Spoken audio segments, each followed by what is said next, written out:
Good evening, everyone. Good evening, and welcome back to another PorscheCooled podcast, the podcast where we talk about all things Porsche. This episode, again, we're joined by my mate Steve. Steve's here all the way from Sydney, Australia. It's Thursday here in Bahrain. Steve's in Sydney. It's probably 3 a.m, but he's awake, so we're going to do this podcast. Morning. Good morning, Steve. Or should I say, good morning, good morning. You always greet twice. Yeah, I know. I've noticed. I know, and people actually, it's kind of weird because, you know, with YouTube videos and things, people have like a thing they always begin with. Yeah, a signature. Yep. Yeah, signature. And like people have started to say to me, like, that's your thing, you know, like they make little jokes about it and stuff because I always say it twice. But I never intended to do that. So I don't know why I do it, but I've always done it. So. What's happening in Sydney? It's winter in Sydney, cold. It's bloody cold. Yeah, it's winter. It's been raining the whole week, so no driving around. It's just, yeah, not. So you haven't been out in the GT3? Nope, I have not. We should tell the listeners as well that you also own another Porsche as well. You have actually 2 Porsches in your garage.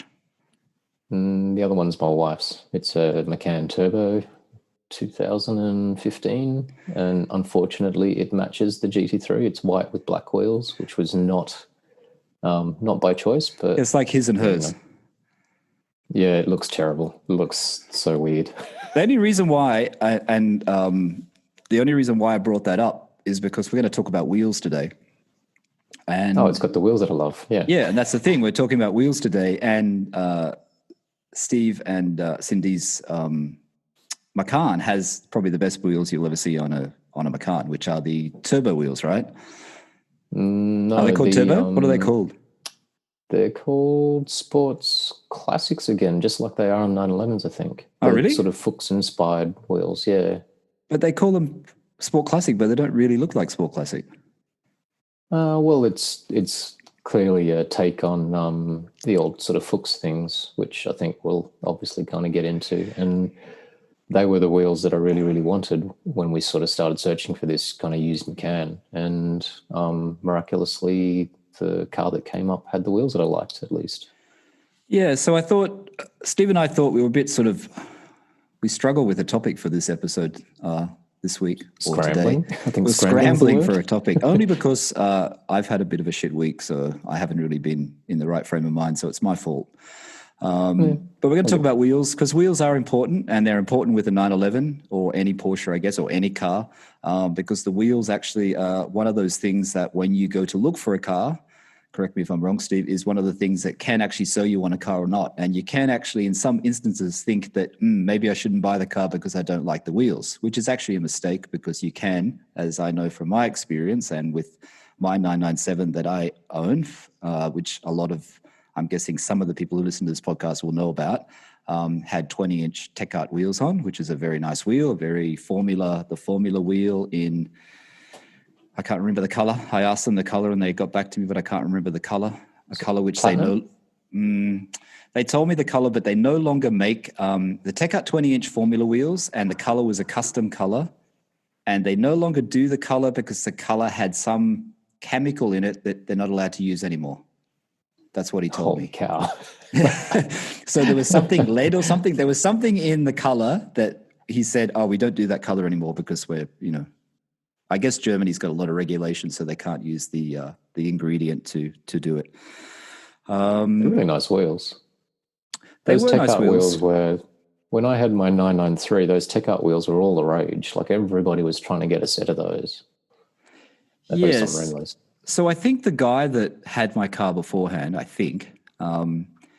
he put the Tech Art wheels on, and I think he must have done the springs at the same time, which I think I was told were Tech Art springs. I think they thought they were Tech Art springs when Autohouse looked at them. So maybe he put them together. But anyway, like I was saying, what were we saying, Steve? What were we saying? When you buy a car with the Tech Arts, would make a massive difference. Yeah, and when we looked at the car, and when Steve came with me when I looked at the car before I purchased it from Scuderia Graziani in Sydney, the first thing I said is not sure about the wheels. I wasn't actually sure about the wheels. I thought maybe they come with the OEM wheels, maybe they have them as well, but unfortunately the previous owner either sold them or got rid of them. But the wheels that came with my car as the option based on the option code was the ones that you hate with all the spokes. And I can't, Sport Design, is it? Are they Sport 19-inch? They were the option wheel. They weren't the standard wheel for the Carrera. The car came with a Sport, I think it's called Sport Design or something like that. Yeah. It's the wheel that's kind of got like lots and lots of multi kind of spokes coming off it. Not like a classic BBS motorsport type thing, like a mesh wheel, but that horrible thing where the spokes are kind of all coming from the center, like a concentric sort of shape. And I remember at the time you were sort of considering, because you had your option code list and the original order sheet, sort of doing the whole, oh, maybe I should kind of get the wheel that the car was ordered with. I was like, I actually, so subjective. Yeah, see, I actually did find those wheels. So that goes back to the search. So, and I'm probably repeating this for some people that listen to this because they've heard this story before, but I don't know whether they've heard the whole story. So those wheels were decided I wanted to get OEM wheels. I wasn't sure which OEM wheels to get. I wasn't sure whether to get the wheels that were from the generation, but I kind of thought they should be from the same generation. They should be 997 wheels. And so then I looked at the ones, like you said, I got the code, the option code, saw what the wheels were, and then found a pair on eBay or somewhere. Someone had a pair for sale, which were painted in Atlas gray. Mm-hmm. I think they were Atlas gray. And I thought, they could be cool. They'll be good. And that's where I sort of first started seeing the gray and sort of thinking maybe a gray sort of color would be okay. And then I went on to the wheels that were on the Sport Classic. So on the 997 Sport, the Fuchs ones. Yeah, the Fuchs Sport Classic wheels. Fuchs inspired ones. Yeah. Yeah, which were really, really expensive. But one of my favorite wheels. And they were the wheels I was hoping that you would get. Yeah, I mean, I have to think like now if I decided to change out the wheels, I probably would get those wheels. Do you know what I mean? Mm-hmm. If I was going to have a choice of wheels now, I'd probably get those wheels. I really like a guy on Instagram, Green Monster 996, I think he's called. His handle's called. And he's got I guess he's done it like that other guy, the Total 911 guy, but he's actually got the Fuchs wheels on his 996 on a green 996, and they look fantastic. They look really, really good. Mm. But at the time, I remember I looked at those. Shape. Yeah, I looked at those. There was the Porsche ones, which were available from, I probably guessed I looked at Suncoast, and they were quite expensive. And then there was the replica one, which I can't remember the actual Fuchs one. They were made by Fuchs. The reintroduction one by Fuchs, remember, because they've started making wheels again, right? Yeah. They never stopped. They just didn't make sort of Porsche sort of specialty ones. Yeah, so Fuchs, so the Fuchs wheels, Fuchs had them for the 997. I think the price-wise, I think Fuchs and the OEM Sport Classic ones were I think they were pretty much the same price. I don't think there was much difference. Whatever the case, they seemed to be too much money at the time. So I looked at those. And then I thought, Can I just say that's crazy when you think about it, though, because like even if the set of wheels was like, I don't know, $6,000, say, pretend it's $6,000. Here we are talking about buying like a leather door sill for like $1,000 or whatever. Yeah, true. Think about the value equation. It's like, I think the wheels might be worth it. I know it probably wasn't that expensive. Wasn't that expensive. Anyway. Sorry, keep going. Yeah, you're probably right. And then, so then I decided I wanted to get the lobster wheels, the lobster claws, the Carrera S wheel, the 997 Carrera S wheel. Steve at the time said, "Why do you want to get those? They're not very nice." Correct? Correct. I must admit, like they look, the way that you've kind of had them finished, which I know you're about to explain, I like, but essentially as a wheel design, like in just sort of straight silver or whatever, I hate. I don't know why. I just I know it's iconic to the 997 shape and all of that sort of stuff because it was standard on the Carrera S, but yeah, there's just something about the design that's really fiddly. See, I think the lobster claw wheels are the next Fuchs. I think they're like a Fuchs. I think they're going to go down in history like the wheel. of the generation. Yeah, No, I'm not seriously, sure I about do. that one. I think they're going to go down as the wheel of the generation. That's my opinion. But I was reading something today, actually, and it was about how the standard Carrera S lobster claw 19-inch wheels, and it was about them being on a Carrera S. And it says the standard Carrera S lobster claw 19-inch wheels have very little tire sidewall compliance and only work because of the softer normal PASM setting. That makes 19-inch wheels on cars with just the coil spring shock suspension hard work in terms of ride quality. So they put these lobster claw wheels they put the lobster wheels on the Carrera S because the Carrera had PASM setting. I don't have PASM setting. I don't have normal sport setting. So they're saying, and this is what I read, I don't know where I read this, was on one of the various Porsche magazine sites or whatever. So they made the point that the 9-inch wheels on cars with the coil spring shock suspension hard work. But I don't think they are. I don't think the ride is hard. You know what I mean? I don't it sounds a bit weird to me. Yeah, I don't find it hard at all. And my springs are lowered. So if my springs are lowered, then the ride should even be harder. Yeah. Yeah, which is, I don't think the ride is that hard at all. But I read that today. I thought that was interesting. It's like that's why they offered the Carrera S lobster claw wheels on that car, because it had the PASM setting. So there's a differing opinion. Again, like any conversation about wheels is subjective, but I reckon the lobster claws on a 997 are going to be like the D90s on a 964. They're so bad that one day they might become good, but maybe generally... it's weird though, because when I put those wheels on and when I started posting them on Instagram, so many people had the same thing as you. Like, I never really liked that wheel, but hey, they look really good. And for those people who are listening who haven't seen the wheel, the lobster claw wheel, you should just do a Google search for it and you'll see what it looks like. But I decided to do my wheel in a two-tone two-tone. Is it two-tone? I guess it's two-tone. Where the lip is one color and the center of the wheel is another color. So luckily, I will mention Chris at XL Wheels again. Chris at XL Wheels, who has an Instagram called XL Wheels Limited. So you should check that out if you haven't already. He's in the UK, but you can buy them. He's had people in Hong Kong send him wheels, and he's redone them and sent them back. He's had, he sends around the world. He can send them to you. It's no problem, apparently. But he is based in the UK, and he does like a door-to-door service for people. But the wheels, when I did it with him, I managed to find the exact color. So I looked at the wheels at the time, and I think they were the Carrera S. They were on the GT4, that color, and the gray was on GT4 wheels, I think, Steve. It was on Carrera S option wheels on the 991. Yeah. And the code, and I'm probably doing this off the top of my head, and it's probably the wrong code. I think it's OB4, platinum, satin, platinum, or platinum, satin, one of the two.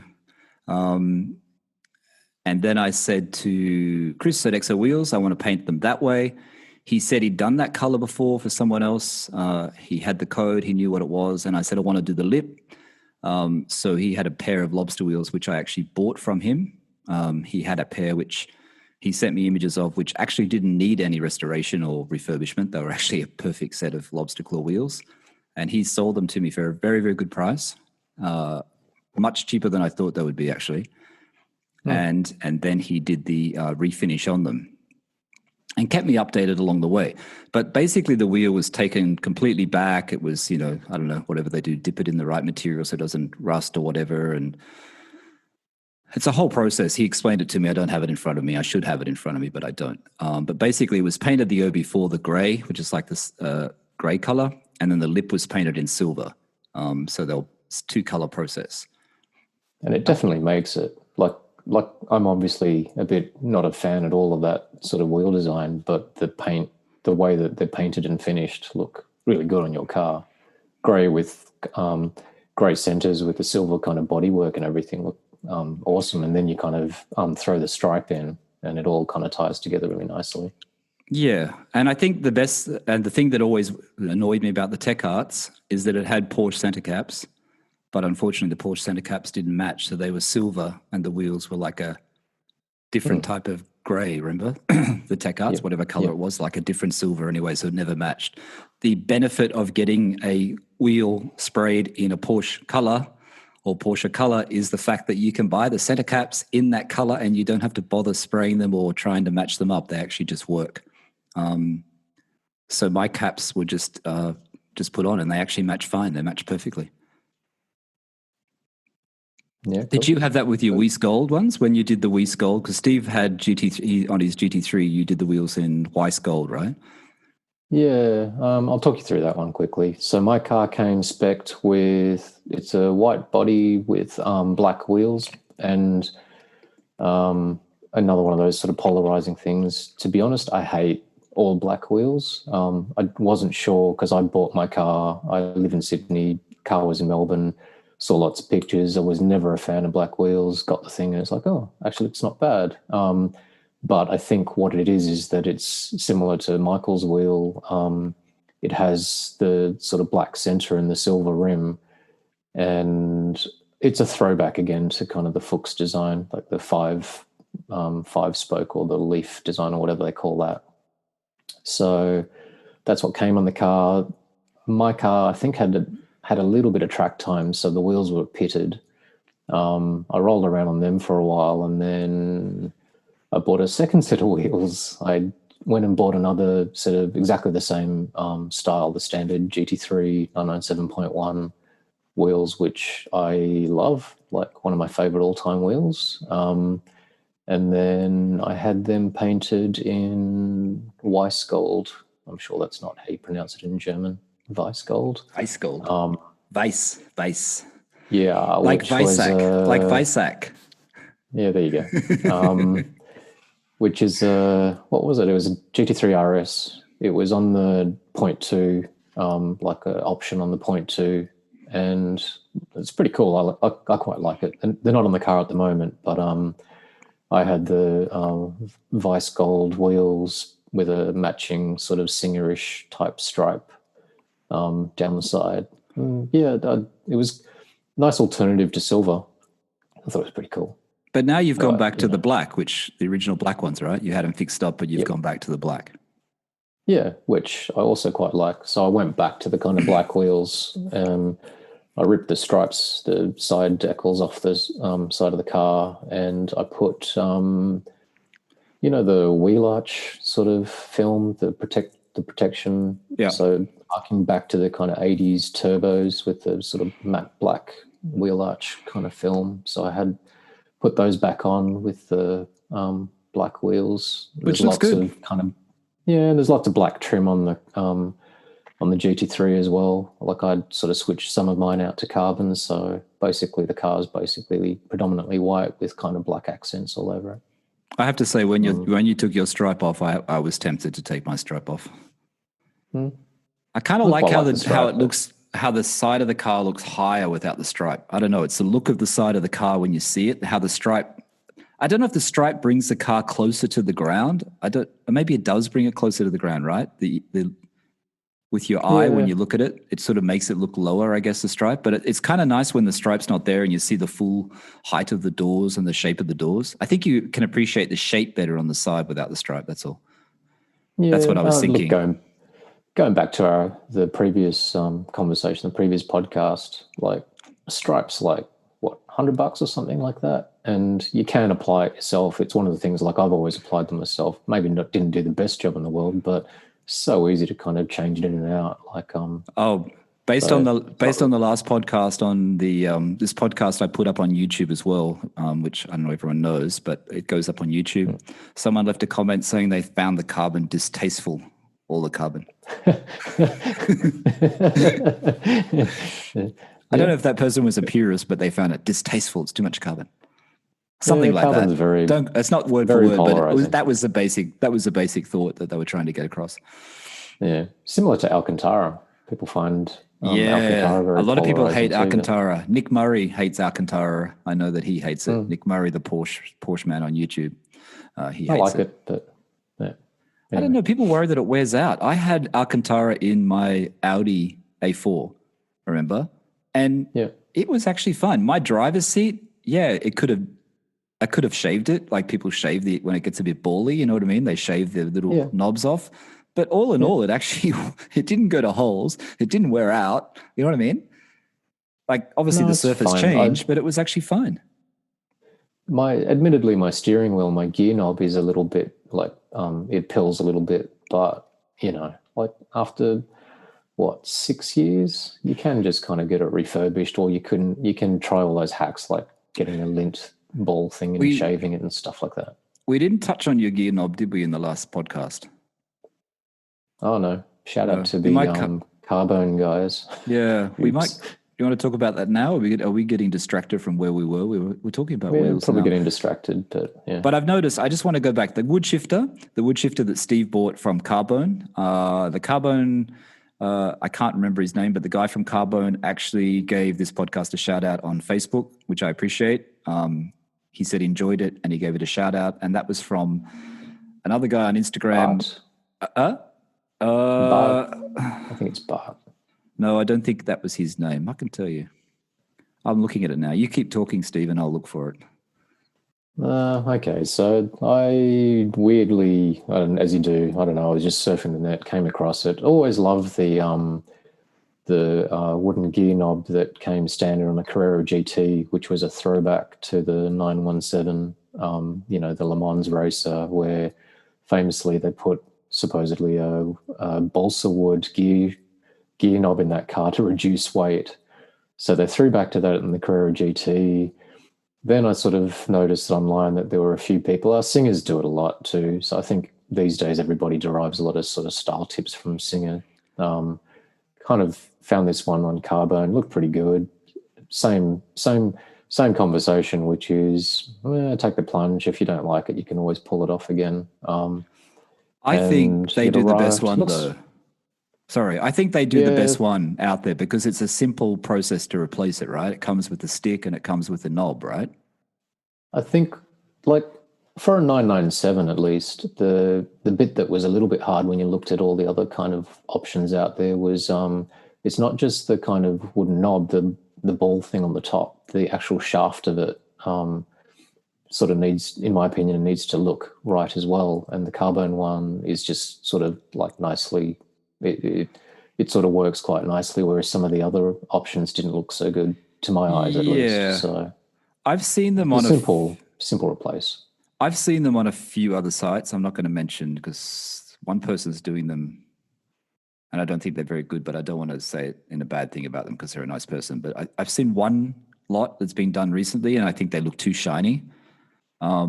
There's a guy in the UK that I sent you the link for who does them for air-cooled ones, and he said, I sent him a message and he said he's going to eventually try to do them for 997s, and his wood are very nice as well, like Carbone, like his look. That was a Singer guy, wasn't it? He's the guy that supplies them to Singer? I think he is a Singer, yeah. I can't remember his name now. I can't remember his name. Dave Mason, the Dave Mason, yeah. That's another Instagram. It's called The Dave Mason, so he does all those knobs as well. And then the Carbone ones, and I think the Carbone ones are very, very good. But I was trying to think of the guy from Carbone that actually, there's a guy on Instagram called Alan, I'm getting distracted again. Alan Verteman. Sorry, Alan, if I'm not pronouncing you right, who's from Belgium, who's a photographer, automotive photographer. Oh, you sent it to me too. Yeah. And he mentioned it to Powell. He mentioned our podcast to Powell from Carbone. Powell, P-A-W-E-L. Is that? I'm not sure if that's how you say it, so I apologize if that's incorrect. P-A-W-E-L, Powell. And then Powell put it on a couple of his Facebook groups that he's on, and said it was a really good podcast to listen to. So that was really good. So I thank them both for that. That was always good to get support. And the stuff at Carbone, a lot of their stuff is really good. Like I like the mats they do. They do that almost that old style. Cocoa mats. Almost cocoa mats, but they do them for the 997. Like they have that sort of thing, and they do all those linings for inside the car and stuff. So they do have parts for the 997, but obviously they have a lot for the air-cooled Porsches. I'll tell you what, one little rant from me about this whole wooden gear knob thing in a GT3. I had massive kind of weird feelings about it because it's like, it's a motorsport car, and I'm going and putting sort of like a retro-inspired type kind of thing in it. Admittedly, again, like, yes, you can, if you were trying to justify your way out of it, you'd go, well, it was in a 917 in a Le Mans racer, but exactly. I'm obviously doing it for aesthetic reasons. It wound up being pretty good. It feels quite nice to kind of actually use, like, in your hand. It's not as heavy as sort of like I had the standard carbon gear knob, but look, in about 3 months' time, when I get a little bit tired of it, I can actually just replace it again and put it back on. It's pretty cool. I'll post a picture of it, actually. I'll post a picture on PorscheCooled Instagram. I'll post it on a story. So it'll be on the story there. I'll put it on there so that people can see it when this podcast comes out. Because it looks pretty good. It actually looks really good. I mean, I'm still tempted as well. I am still tempted to get it.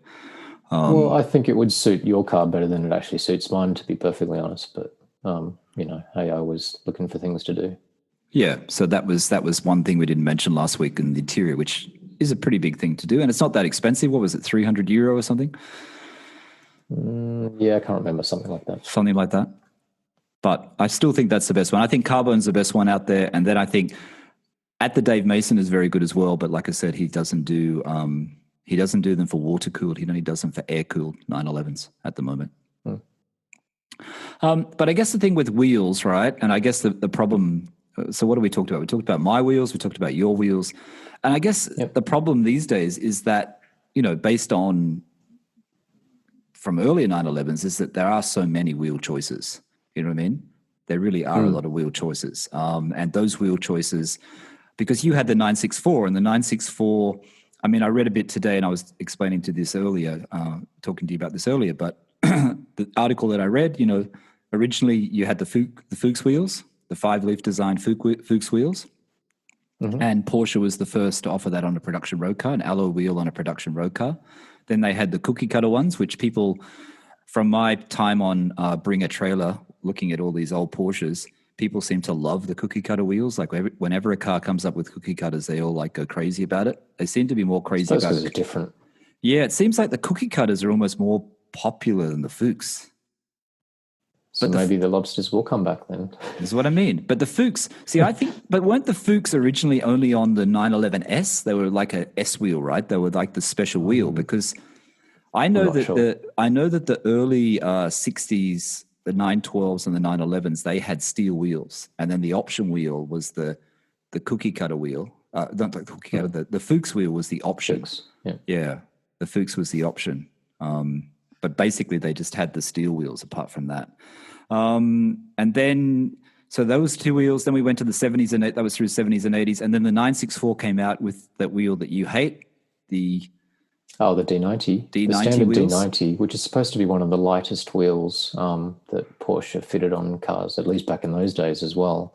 But they don't look that great. When I had my 964, did it come with? I can't remember what it came with. Oh, it came with those horrible little spindly 5-spoke things. So I put a set of Cup 1s on them, which were at the time, one of my favorite wheels.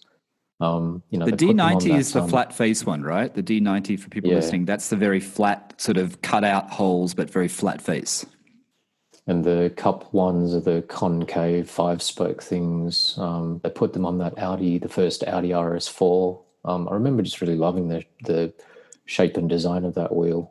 So got myself a set of those. But then the special wheel in the 964 was the 3-piece one, right? The split rim or whatever it was. Speed lines. The speed lines on the turbo. Yeah. Was it turbo or GT2? Turbo, the same wheel, was it? No, turbo. The 3.6 turbo, I think it was. Which you see some Carrera 2s with that wheel on now. You see some when they've some photos that people have that split rim. So because from 964 to 993, it was the same. The RS had speed lines on it, the split rim speed lines with the slightly grey centre and, all the nice little kind of titanium bolts on the rim and all of that sort of stuff. I think we were chatting about this previously, which was... Very hard to clean. But the value of them, so it's sort of similar to various kind of models of Porsches, but the entire car, the sort of provenance or whatever, like the value of those wheels. I remember when I had my 993, it's like, I'd love a set of those, but they were 20 grand for a set, for like a genuine set. And you could, there was all this kind of ways in how to pick the original ones, because I think there was a lowercase I on the speedline word that was engraved on the rim, and but the value of them is just insane for strangely sort of like the kind of 90s type wheels. And I kind of actually wondered whether or not there was a wheel moving forward. It's not like a BBS GT3 996 wheel, or to my knowledge at least, or any of the kind of current wheels have kind of gained that type of value. It'll be interesting. Maybe it's just rarity again, but that's kind of mental for like, a genuine magnesium Cup 1 wheel for a 964 or an RS wheel for a 993. That's just crazy. Maybe your lobsters will be worth 20 grand one day. I don't think so. I told you I actually tried to sell my Tech Arts before I left Sydney. I actually put them they were up on the Porsche Club in New South Wales site, and I also put them up on what was it called? Gumtree, which is the used sort of site in Australia. I think it's around the world, but Gumtree. I got one person who inquired about them during COVID. I think it was in March or April. Someone sent me a message about them, but then they weren't sure, and then they thought they were too expensive or something like that. I don't know. They're great wheels. They really are nice wheels. I think I'll eventually have to give those wheels away. I don't think anyone's going to buy them. I suppose wheels are so fashionable, they kind of date, and maybe the ones that we're sort of just referencing, maybe the reason why you do or you don't like them is because you sort of think that they're iconic and classic, so therefore they won't date. Those Formula Tech Art wheels, maybe they're a tiny little bit sort of late 90s, but if you try to take the kind of era out and you just look at it, like a simple 5-spoke wheel in grey, the shape of the spoke's pretty cool. But aesthetically, they're pretty nice. The Tech Arts I swear I've seen a 996 Turbo with those wheels on Instagram. Someone had it, but they were in black. Yeah. So I thought, if along the line you get a 996, you could always put them on the 996, Yeah, absolutely. But they're 20-inch. That's the problem. I still thought they were too big. I think 19 is big enough for my car. So let's get on to the GT3 though, because GT3, was it the 0.2 GT3 where they introduced the center lock wheel for the GT3? I think so. I think that was the first time the center lock debuted on a 911, wasn't it? With the 997.2 GT3. And then it was on the GT3 RS, the 4.0 RS, the Turbo S, and it was on Carrera GTS, and still is on Carrera GTS, and still on Turbo S. Really smart from Porsche point of view, from a pure marketing sort of exercise, because it's again a reference to like motorsport. Supposedly one nut you can sort of swap your wheel out really quickly, blah blah blah.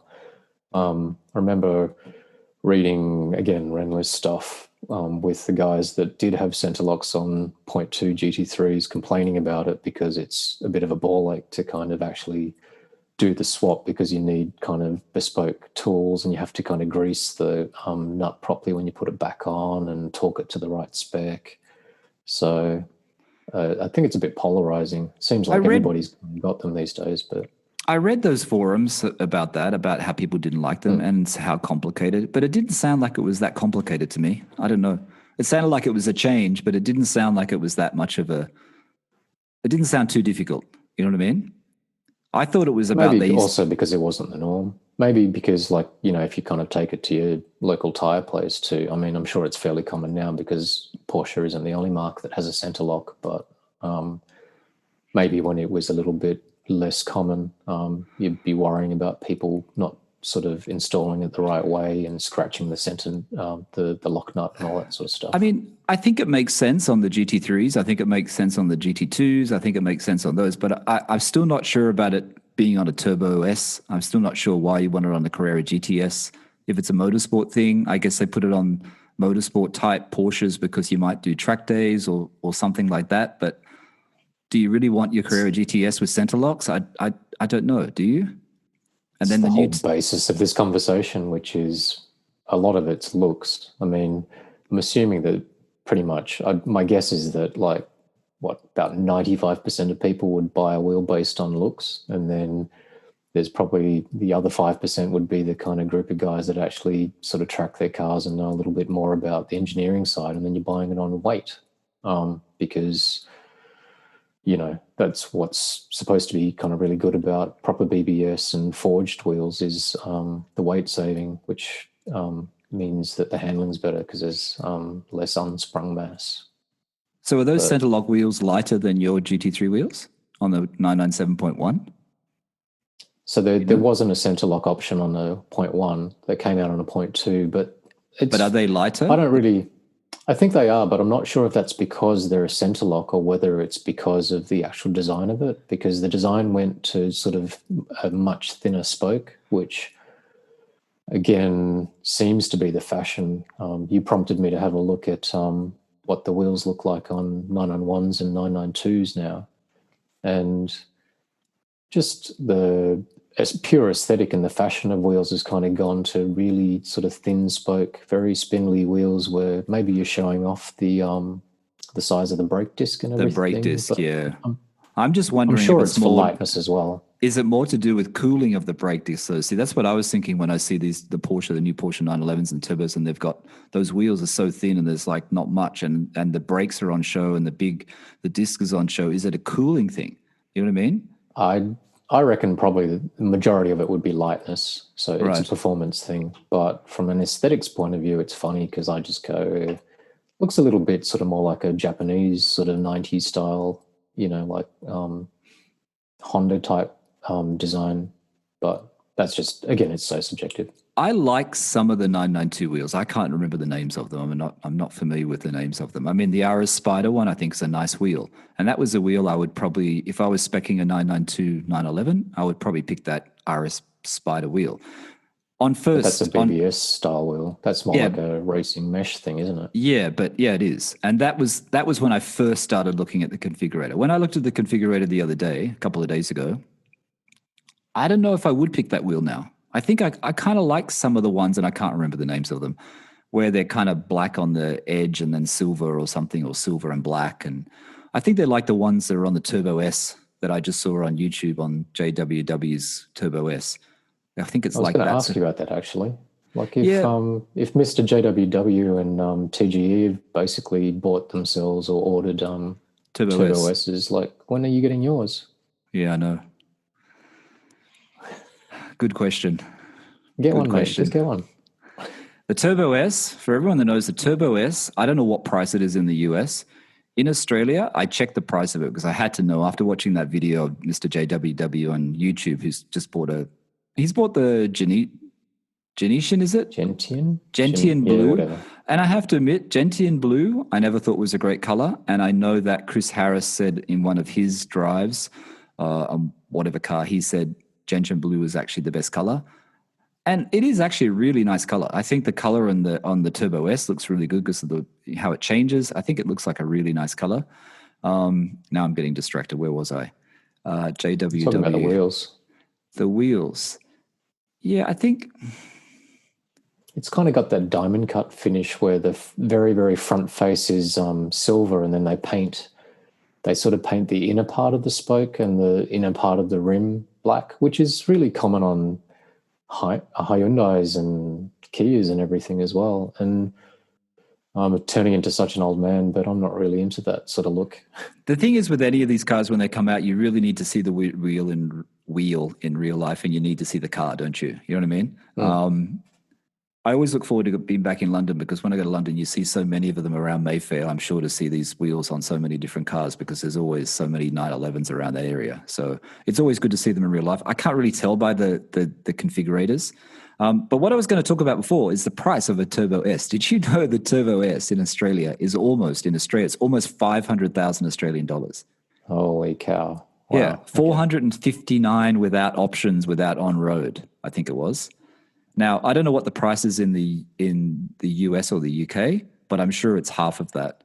The conversion, I guess, 450,000 Australian dollars is about 350,000 US or something like that, around about. I think it's not that much. It's a really expensive car. And do you really want the Turbo S? Wouldn't you rather get a GT3? You know what I mean? Would you wait for the new GT3 Touring? I suspect if you're shopping for a Turbo S and you can afford a $500,000 car, that's not going to be your only car in the garage, and you could probably afford a GT3 and a Turbo S. Turbo S's seem to depreciate a lot, though. They seem, when they go down in price, they really hit hard. They really hit hard. Yeah. Sure, like I said, the Turbo S and the Turbo S, if anyone that lives in London that's listening to this, the Turbo S really is the choice of car in Mayfair, in the rich part of London, in Mayfair, in central London. You walk around Mayfair there, it's Turbo S City. I'm not kidding. They're always Turbo S. It's quite amazing how many you see in one day. But if you get this, there must be some YouTubers deal, isn't there? Maybe you get it for half the price. Maybe they're getting sponsored by Porsche. Maybe they're not paying for them. You should apply for this discount. I think you have to have a Porsche beforehand to get even on the list. I think it's quite funny. You've got a Porsche. Yeah, right.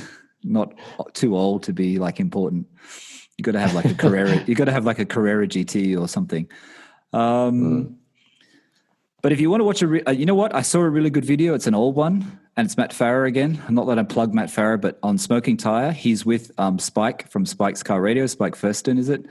And they're doing a back-to-back of the video where they do a back-to-back of the 911 Carrera T and Spike's Touring, GT3 Touring. That's actually quite a good video. Oh. It's an old one. I don't know if you've seen it, but I would recommend watching that one if you like Porsche, because it's actually, I know you like Porsche, Steve, but anyone else that's listening likes Porsche, you should watch it. It's actually quite good. It's quite good, and they talk about the subtle differences. The Touring being Spike's car, and the T being a press car that they're reviewing. Yeah, interesting. Right. It's interesting. Where are we? What's next? I think we've drifted quite a bit. It's just, have we? But, yeah, like if you kind of think about it, I wonder if there is sort of like a sort of more iconic kind of modern Porsche wheel. Doesn't quite seem to have the same thing. Like, I'm really keen to see what the 992 GT3 wheel is going to be like. Yes. It's probably going to be the GT4 design, which is an evolution of the wheel on my car, which then went to the sort of 991. I love the 991.1 and 0.2 GT3 wheel. It's sort of they sharpened off all the edges. It's all kind of square and a lot more technical looking. So that design's amazing. So then they kind of evolved it a bit for the GT4. So I guess the GT3 probably will be similar, but yeah, it'd be interesting to see. I mean, you started to see those, well, not starting, they've been going on for ages, but the prototypes and the testing on the ring of the GT3. Everyone's sort of commenting about the wing shape and saying that wing looks a bit weird, but that's just a testing wing, right? No idea. Looks a little bit like a Senna wing, isn't it? Yeah, it looks a bit bolted on. A bit prototype. Yeah. It looks very prototype, and some people are saying, no, that's probably it, and then other people are saying, no, it's not it. And then the other day I noticed there's a guy on YouTube called Automotive Mike, who has a YouTube channel now, who used to just take photos, who's really, really good, who's obviously based somewhere around the Nürburgring. So he always takes photos of videos of all the cars testing. And he had one of the Porsche 911, and I'm not sure, I think this was just recently, like a month ago. And they're testing a Porsche around Nürburgring. And I think the turbo's already been launched. The Turbo S has already been launched. Bear that in mind. And it had a ducktail. They're testing a Porsche 911 992 around Nürburgring with a ducktail spoiler. So people are saying, are they redoing the Sport Classic in a 992? Is this some new model? Is it some decoy? It's quite interesting because it is actually it's a ducktail spoiler on a 992, and it's not the turbo wing. It doesn't have the turbo. And like I said, the turbo had already been released. And they're testing this car. Unless it's you know what I was thinking? Maybe it's a Touring. Yeah, but the other one is there's a few guys on again Renlist where on a GT3 RS, if you actually take the wing off and the uprights, you'll actually notice that what's left, basically the kind of boot lid is a ducktail design, and I think they've kind of bought these little bits where you can blank off where the holes are for the uprights, and it actually looks quite good. I mean, you probably completely ruin like all that time that the Porsche engineers spent on the aero, but from an aesthetics point of view, it actually doesn't look bad. It looks kind of ducktailish. Because the Touring had that wing that came up, right? The automatic wing, which was larger than the normal Carreras because it needed more downforce at the back, right? Because basically it's a GT3. Yeah, it was bigger. Yeah. But I don't know. I wonder what the ducktail one is they're testing. It'd be interesting to see what happens in the next. Well, I don't know when the GT3 is due to be launched. When is it due to be launched? Next year, right? I don't know. They had that sneak preview in the Super Bowl ad. That everybody kind of paused on that particular bit because you could see on the racks in the back of the Porsche factory, you could see the car sort of sitting there. I think it was in like... Yeah, that's right. I remember that. The blue one, wasn't it? Traditionally, I think it gets launched at Frankfurt Motor Show, which is around September. But yeah, so it's a 21 model. I think the GT3 is a 21 model year. So that means it gets launched the end of this year. Yeah, it'll be soon. Guess. But I'm guessing it'll be all online. I don't know. Have we run out of things to talk about? Probably. Except I think you should get Sport Classics for your 997. Get a second set of wheels. Yeah, that would be ideal. If we were in Sydney all the time, I think I would consider it. I would consider it the actual OEM Porsche ones, the ones that were on the Sport Classic. I think it'd be a good thing to have. But that's about it. No other updates. All my leather stuff apparently is being made in the UK. I haven't had an update this week, but apparently it's in motion, so that's good. That's exciting. Cool. And that's about it. All right, shall we leave it there? Yeah, all good. All good. It's getting quite late, so we might leave it there. But anyway, thanks for listening to today's podcast. I hope you enjoyed it. Like I said, you can find this podcast. I always say this, and I don't know why I say it, Steve. You can find this podcast at all the great podcast. Are they hosts? I always never know what they're called. What are podcast people? Podcast suppliers? Podcast platforms. Podcast platforms. You can find this podcast on all the major podcast platforms. But if you're listening to it, you've already found it. So it's probably a pointless thing to say.